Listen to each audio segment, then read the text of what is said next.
sends its people, they're not sending their best. They're bringing drugs, they're bringing crime, they're rapists. And he was written off as soon as he began. The Republican Party is not going to nominate Donald Trump. I think this is a stunt for attention. Yet, overlooked Americans were getting on board. I hope it can save my job. We need someone to take a sledgehammer to this bull.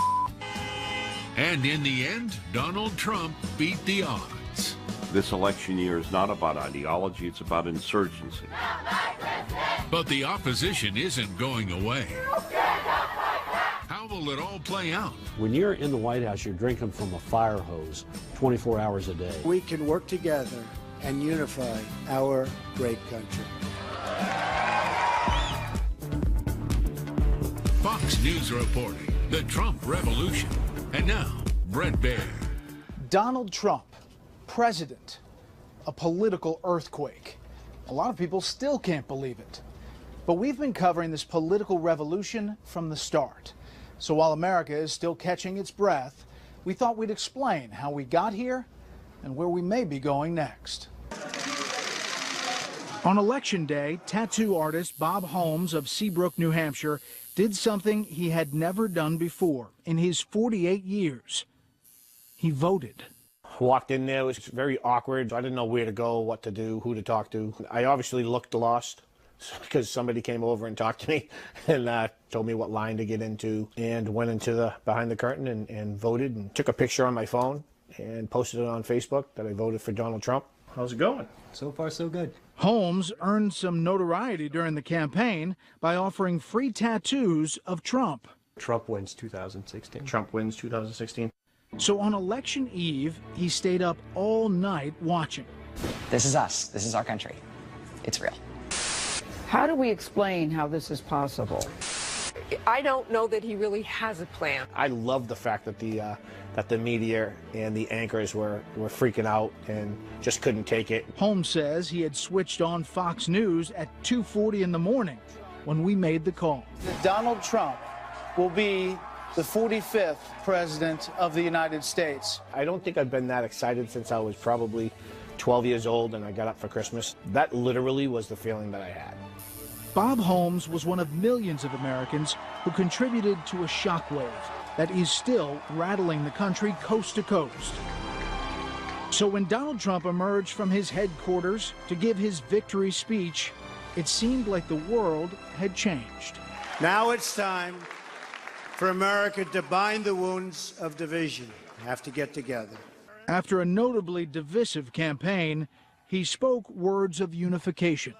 For those who have chosen not to support me in the past, of which there were a few people, I'm reaching out to you for your guidance and your help so that we can work together and unify our great country.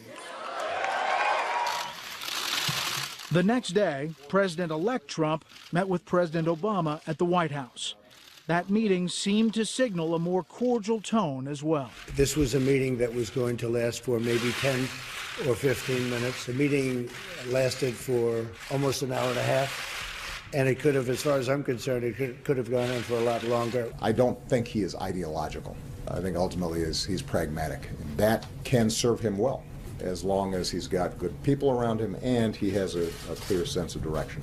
I very much look forward to dealing with the president in the future, including counsel. But half of the country was unhappy with the outcome of the election. Quite a few celebrities, some of whom had said they'd leave the country if Trump won, appeared shaken. It's easy to say, throw in the towel on that, we're going to leave, or I'm going to move to Spain, because I want to move to Spain. I really, really want to move to Spain right now. Students across the U.S. staged mass walkouts, and thousands took to the streets to show they still opposed Trump, no matter the election results. These marches sometimes devolved into violence. Not my president! Even as some tried to prevent it, President-elect Trump was preparing to move into the White House by picking his team. There was some controversy when Governor Chris Christie was replaced by Vice President-elect Mike Pence to head the transition. Kellyanne Conway, Trump's campaign manager, now turned senior advisor to the transition, thinks the press has made too much of this. So many of the stories that have been artificially generated about transition and chaos remind me of the pre-election coverage, which was, I have a conclusion, now I'll search for the evidence. In a nod to the GOP establishment, one of Trump's first decisions was to name RNC chairman Reince Priebus as his chief of staff. But he stirred up controversy again when he named Steve Bannon, who helped manage his campaign, as his senior counselor and White House chief strategist. By placing a champion of white supremacists a step away from the Oval Office, what message does Trump send to the young girl who woke up Wednesday morning in Rhode Island afraid to be a woman of color in America? This is the last refuge of the scoundrels, calling people racist. Democratic strategist Pat Caddell has known Steve Bannon for years. Steve Bannon is neither racist. He believes that the United States must put its interests first rather than being globalist first. And that is not a xenophobic attitude. His sin is that he's anti-establishment. President Bush's senior advisor, Karl Rove, says he has a more fundamental concern about the arrangement between Priebus, the GOP insider, and Bannon, the controversial outsider. Now we have two co-equal people running the West Wing, which means that they better be very close, have a very collaborative style. When you're in the White House, you're drinking from a fire hose 24 hours a day. And you need to have processes in place that help the president get all the information he needs for a considered decision. And that requires a well-operating West Wing, not one that's at war with itself. Since then, President-elect Trump has kept busy meeting with prospects, and he's chosen several names for prominent slots. Senator Jeff Sessions of Alabama for Attorney General. There is controversy. 30 years ago, he was denied a federal judgeship because of alleged racist statements. Sessions denied the allegations. Meanwhile, in another sign of reaching out to his rivals, Trump met with former governor and former GOP nominee Mitt Romney, though the two have exchanged harsh words this election cycle. Donald Trump is a phony, a fraud. Mitt is a failed candidate. He failed. He failed horribly. The process of picking his team is continuing, but no matter who is chosen, Trump's supporters can't wait for their man to take over. Drain the swamp! Drain the swamp! There was high hope that as an outsider, he'd keep his promises to build a wall, to fight corruption, and to repeal Obamacare. I expect him to follow through on, I'd like at least 85% of what he said. I don't know, the other 15% I think is always somewhat negotiable in anything. I kept saying, this election year is not about ideology, it's about insurgency.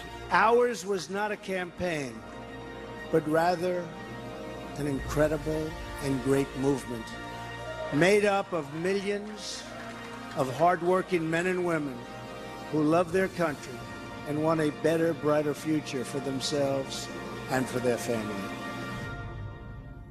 While Donald Trump is busy preparing for the biggest job in the world, it's hard to believe that a year and a half ago, he was a blip on the political radar. Some people called him a joke who would amuse us until the serious contenders took over. How that joke turned around, next.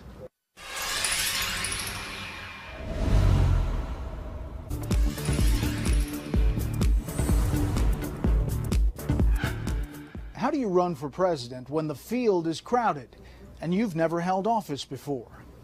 First, you have to get noticed, something Donald Trump was an expert at.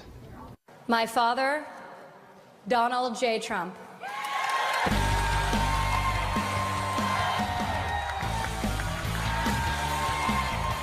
It was a setting that may have seemed more appropriate for a Vegas act than a president to be, but on June 16th, 2015, in Trump Tower, Donald Trump had something very important to say to America.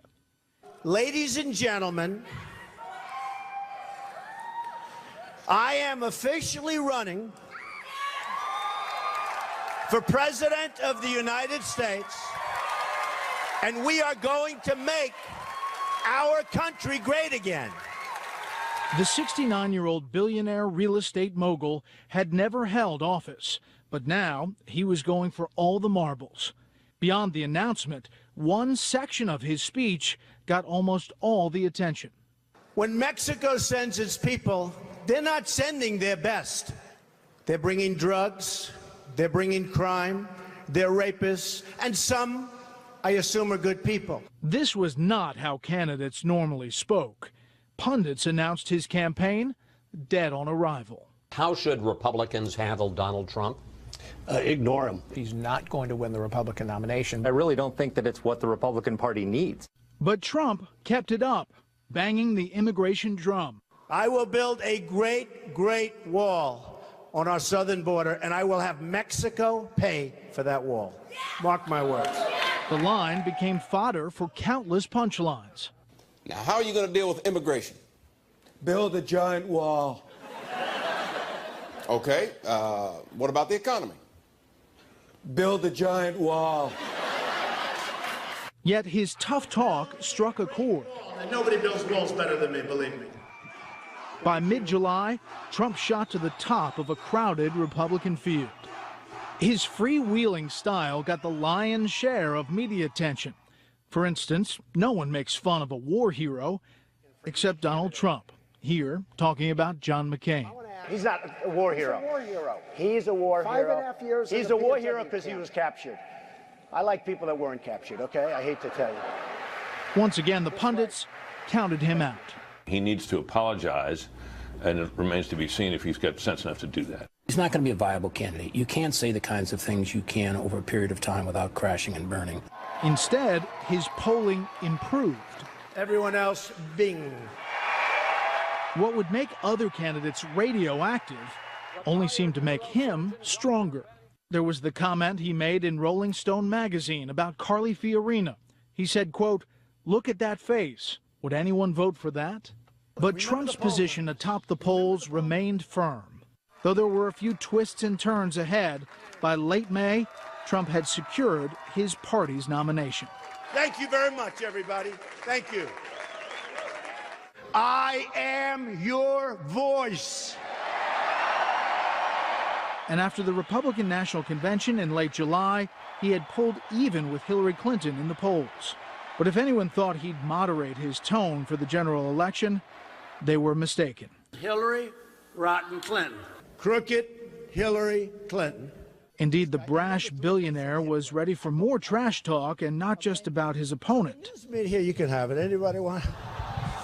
In his first debate with Secretary Clinton, he seemed to go out of his way to attack Rosie O'Donnell. Rosie O'Donnell, I said very tough things to her, and I think everybody would agree that she deserves it, and nobody feels sorry for her. And after Secretary Clinton mentioned her name, he called this woman Miss Piggy. He would soon take on former Miss Universe, Alicia Machado. She gained a massive amount of weight, and it was a real problem. Then in early October, comments captured on tape by a hot mic in 2005 were released. In the tape, Trump shared lewd comments with Access Hollywood host Billy Bush. When you're a star, they let you do it.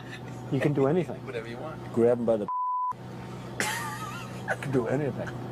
After that, 11 women spoke out, claiming to have been sexually harassed by Donald Trump. The events never happened. Never. With about 1 month to go before Election Day, Trump looked like he was in deep trouble. What a campaign it's been. The long, winding road to the White House ends here. The polls are set to close. In the early hours, the race is close, certainly closer than predicted by those who thought Secretary Clinton was a shoo-in. The feeling was Trump would have to take the swing states of Florida, North Carolina, and Ohio just to have a chance. At 10:30, a victory for Donald Trump in Ohio can be called by the Fox News decision desk at this point. At 10:45, North Carolina goes to Trump. On Monday morning, they had a much bigger lead in absentee and early voting. There were 122,000 more Republicans who turned out and voted early or voted absentee, and 22,000 fewer Democrats who voted early or absentee compared to 4 years ago. So on Monday morning, I said, looked at those numbers and said, he's going to take North Carolina unless Election Day is considerably different than Election days have tended to be. Then around 11 p.m., Donald Trump will win the state of Florida, according to the Fox News decision desk. Now it was anyone's game. Are you starting to feel that Hillary Clinton might lose this thing? I'm nervous. 11:30, Trump wins Wisconsin. Then at 2:41, when he won another Rust Belt state, the biggest, Pennsylvania, it put him over the top. This means that Donald Trump will be the 45th president of the United States, winning the most unreal, surreal election we have ever seen.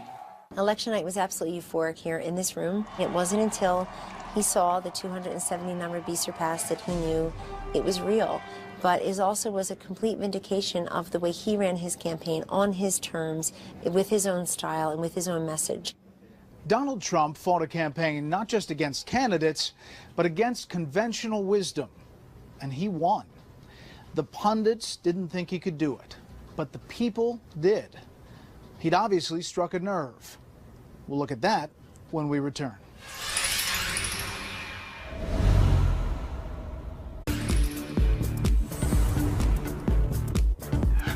Donald Trump's success, it's safe to say, came as a surprise to the political and media class. This is partly because he seized upon issues that mattered deeply to a lot of Americans who'd felt long ignored. One such issue, trade. Whoa! From the start of his campaign, Donald Trump's economic populism made him a favorite among white working-class voters. President Trump! President Trump! The best way to stay competitive and protect the business for long term is to move production from our facility in Indianapolis to Monterrey, Mexico. This video shows the moment when 1,400 workers at Carrier Air Conditioning were told their jobs will be shipped from Indianapolis to Mexico in 2017. We're moving. We're shutting down. We're moving to Monterrey, Mexico. Starting, and it's like, wow, really? Mark Weddle, a Carrier employee for nearly a quarter century, was there when management made that announcement. I want to be clear. This is strictly a business decision. Some people were hollering, some people were, you know, raising some cane. You heard one guy said, F you. Yeah. Dave Hartsock was a Carrier employee of 13 years. And that one guy really said it all for everybody. I looked up and I heard somebody crying. I looked up and my friend Cheryl, I mean, she's crying, and it's like, it just devastated her. I was just, you know, basically numb. I just didn't know what the hell to think. Just days later, at a Republican debate, Donald Trump was the only candidate to speak about the mass layoff.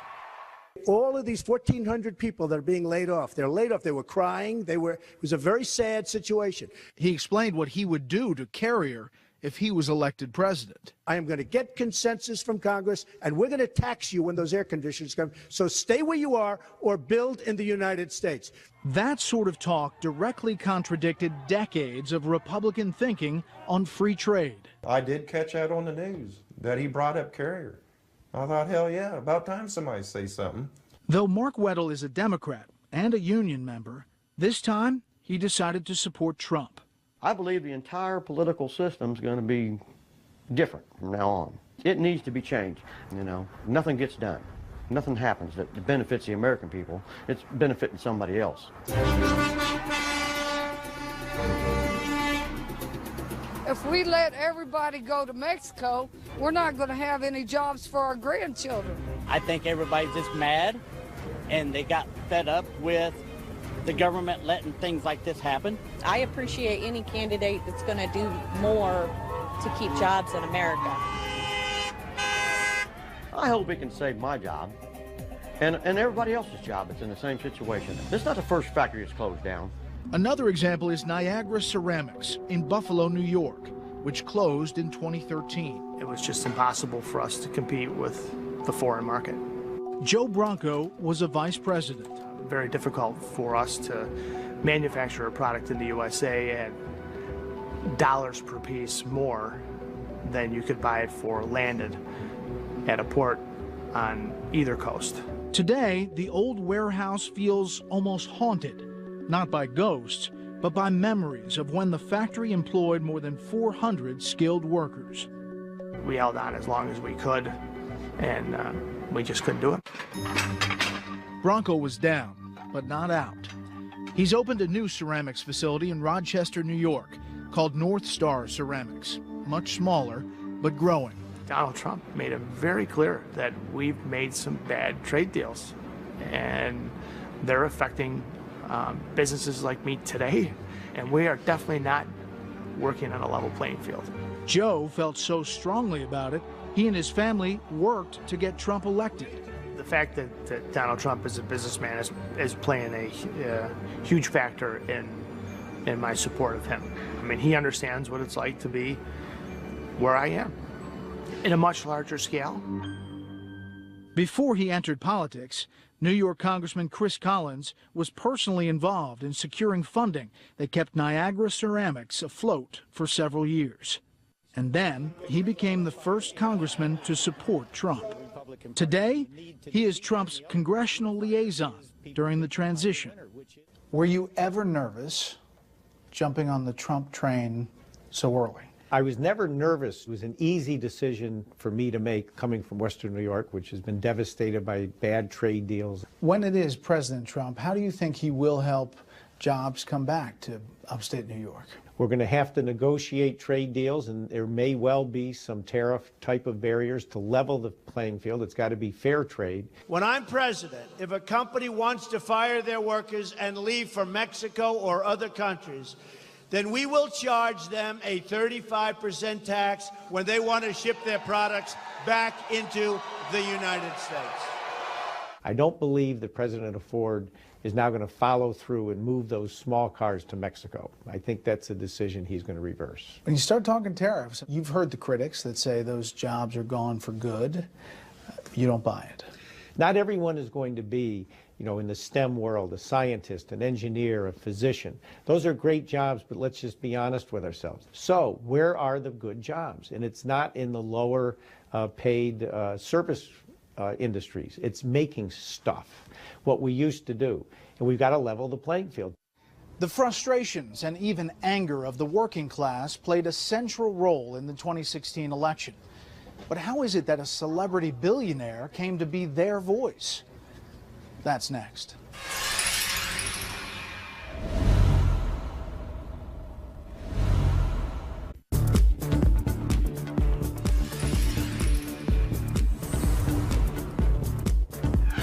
Most presidential biographies describe years of rising through the ranks before achieving the top job.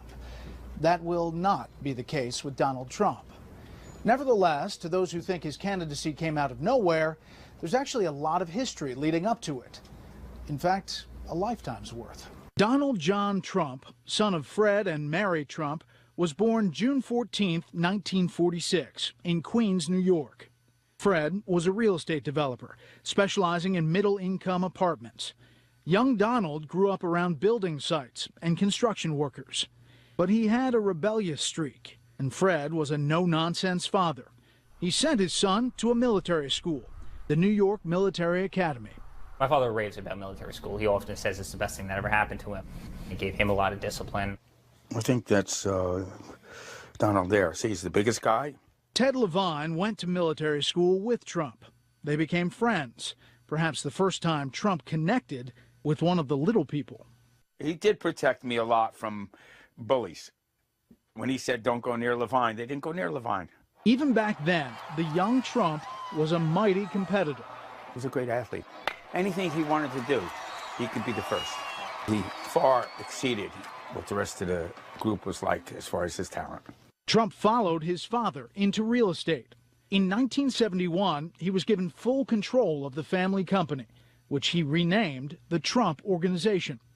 But Trump wasn't your average real estate developer. He had a taste for the spotlight and was regularly seen on the town with a beautiful woman on his arm. In 1977, he married Ivana Zelnikova, a fashion model from Czechoslovakia. Together, they became an inescapable part of the Manhattan scene. In 1983, Trump opened up his flagship building on Fifth Avenue, Trump Tower. In 1987, he published his bestseller, The Art of the Deal. Trump had become a national figure. You never knew where he'd show up next. Way back then, Mike Dunbar, a GOP activist from New Hampshire, saw political promise in the billionaire. Dunbar liked the idea of a businessman who could get things done. And so that's why I started a Draft Trump campaign. And so in October 1987, at Yokin's Restaurant in Portsmouth, New Hampshire, as people waved Trump for President signs, Donald Trump made his first campaign speech. Speaking without notes, he hit on some of the same economic themes that propelled him to the White House. The message in 1987 didn't change, just the players. Back then it was Japan and Saudi Arabia. Today it's China and Mexico. We're still getting our lunch eaten by our trading partners, and the people who are hurting are people like me, people who work for a living. We're the ones who are feeling it. So Trump appeals to us. After the speech, they left the restaurant and moved Trump to a nearby press conference. And I had to get him from the speaker's podium to a side door, which was a pretty good distance. And as we moved along, he kept stopping, shaking hands with the waitstaff, with the cops, and with the firemen who were there. He ignored all the other people wearing the suits and everything else, but it was the common man that attracted Donald Trump and that he reached out to. And I think that's what's happening today. He's still reaching out to us, not to the guys in the suits. He didn't run back then, but the seed had been planted. In the 90s, his business ventures had some ups and downs, and so did his love life. We have a great relationship. We've always had a great relationship, and it's fine. He divorced Ivana in 1991. He then married actress Marla Maples in 1993. Well, I think it was just a relationship that was happening, and it just feels real good. And divorced her in 1999. In 2004, his profile rose as never before when he became the star of NBC's hit show, The Apprentice. You're fired. You're fired. You're fired. You know what, Summer? You're fired. And he married his present-day wife, Slovenian model Melania Naus, in 2005. But Trump never stopped thinking about politics, and as he entered his 60s, if he was serious about a run, he could no longer play the waiting game. He asked Kellyanne Conway, president and CEO of the polling company, to do some research to see where he would stand in the 2012 race. What was missing from the field for many Republican voters in 2011 was somebody who was not a typical politician, somebody who would be an outsider to the system in Washington, but also somebody who was not completely unfamiliar to them. Years later, of course, Conway herself would play a major role in Trump's campaign. But in 2011, Trump wasn't yet ready to throw his hat in the ring. Instead, he endorsed Republican candidate Mitt Romney, another businessman who sold himself as someone who could get things done. But when Romney lost, it was now or never for Trump. He started to put together a staff. He also started connecting with conservative media outlets and organizations and gave speeches at places like CPAC. I'm not doing this for fun. I'm doing it because we have to take our country back. One person he met with in early 2015, Newt Gingrich. He asked very probing, intelligent questions about, what does it take physically and how do you schedule it and how do you balance yourself? What would it cost from January of 2015 through South Carolina? I said probably between 70 and 80 million, and he thought from it and he said a yacht. So this would be more interesting than a yacht. So I sort of thought at that point he's going. By the time Trump announced his run, he was ready. And if the rest of the candidates were not ready for him, the public was. Donald Trump has described his campaign as a movement, and that movement has been collecting some unlikely voices. We'll talk to some of them when we return.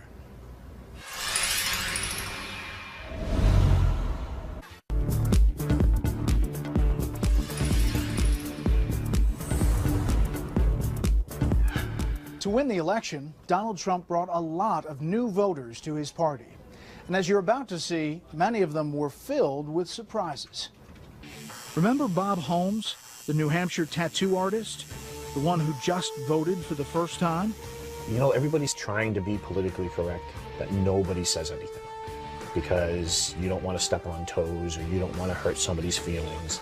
or you don't want to be called a racist or whatever. And I think that he's saying exactly what everybody wants to say. I'm the one that brought all the action, right? The Seabrook, New Hampshire tattoo artist was offering free Trump tattoos when we first met him earlier this year. Business was brisk and varied between Make America Great Again and the actual Trump head. Yeah, we've done his face, and all the rest are either, you know, We the People tattoos with Let's Make America Great Again. When you're putting on the tattoo and doing it, do you talk issues like what drives these people to do it? You know, they're just really supportive, and they want to feel like America's great again. They want to feel like they're going to be secure, that they're not going to have to worry about things happening to their kids or them. So they love the fact that Donald Trump says what he says and owns it. One of those on the receiving end was Max Crowley, a Trump fan who came in from Massachusetts to get his free tattoo.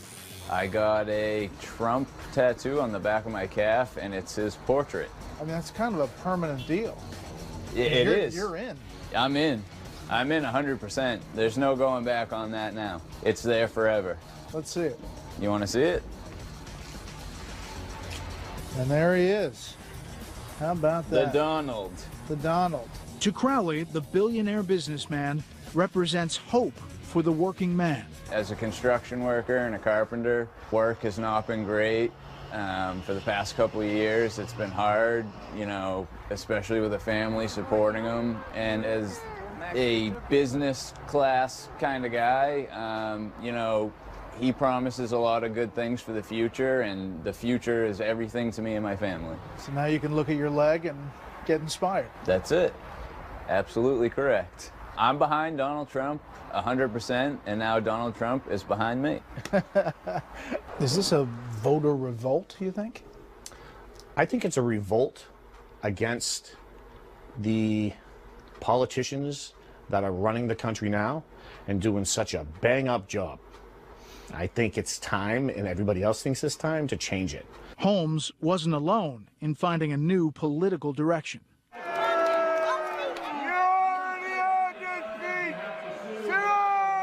Fox News reporting found itself in the middle of a clash over the future of the Republican Party at the Virginia GOP convention. Well, Mr. Trump has been in 5 different parties in the last 10 different years. He's given over $700,000 to the Democrats. We're not exactly sure.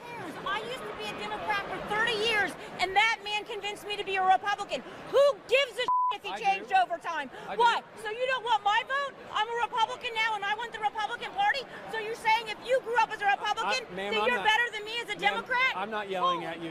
That Trump supporter was Cheryl Ann Kraft, a nurse who works for the Department of Defense in Norfolk. I was a 30-year Democrat. The fact that somebody says that Mr. Trump, because his opinions and his positions have changed over the years, is not a valid Republican conservative that could run for the office is absolutely wrong. Another person transformed by the Trump campaign was Chris Cox. Cox makes his living by creating chainsaw sculpture. As long as I've got a couple logs and a chainsaw, I can turn it into something that will typically put some gas in my truck and a pillow under my head. As founder of Bikers for Trump, he told us Trump is just what the doctor ordered. Donald Trump's going to bring some dignity back to our country. He's going to give us a sense of direction. Need America back. We want our country back, and we're going to get it back. This is a movement, and it's happening right now. The establishment's coming on board. We'll see who holds out. The ones that are there, they better fall in line. They better start making some things happen, and they better start representing the people that put them there. We caught up with Cox in D.C. after the election. The reaction of the left, it just exemplified our need for Donald Trump. They need to get over it because we won. And we're going to be very good stewards of this leadership. And Donald Trump's going to change the direction of this country. And the Democrats, they have no one to blame but themselves.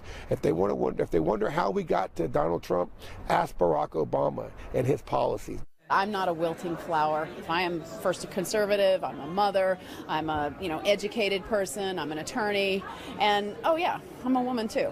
Former federal prosecutor Tamara Neo from Southern Virginia told us that for her at least, the reports of Trump mistreatment of women were outweighed by other concerns. He has the courage and the fortitude, obviously, to withstand all the blowback from saying what he's saying about Muslim immigration and the difficulties that lie there, building a wall and illegal immigration, and just one issue after the next after the next. He's willing to say what, frankly, I think most of us were thinking, and he can take the blowback from it. We need someone to take a sledgehammer to this bull. There's no other way around it. Cody Knotts is a Republican from rural Pennsylvania who directs low-budget horror films.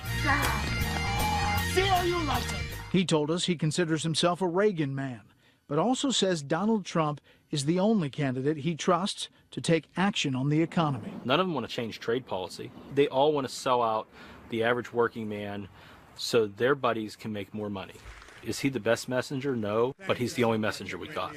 In voting for Trump, Cody joined a wave in Pennsylvania that saw many districts that voted heavily for President Obama in 2012, surprisingly, going to Trump this time around.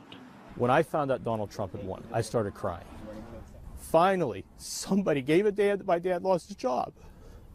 Somebody cared. Now, he might be a charlatan, he might be all those things, but he gave a damn. The Clintons and them put past these trade deals, and I knew what they did. If he screws up the whole presidency, for me, it was worth it. At a core level, it was voting for my dad. As Shakespeare wrote, what's past is prologue. So far, we've been looking at what led us up to this historic moment. When we return, we'll discuss what this past may be prologue to.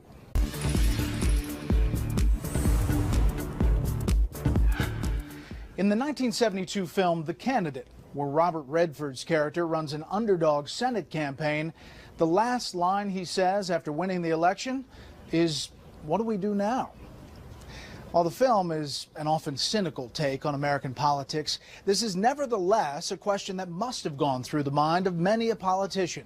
After getting caught up in the hurly-burly of a campaign, you suddenly find you're no longer running and now are expected to lead.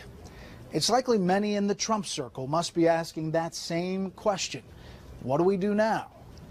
And certainly, even more Americans are asking, what will he do next? And yes, we will build a great wall.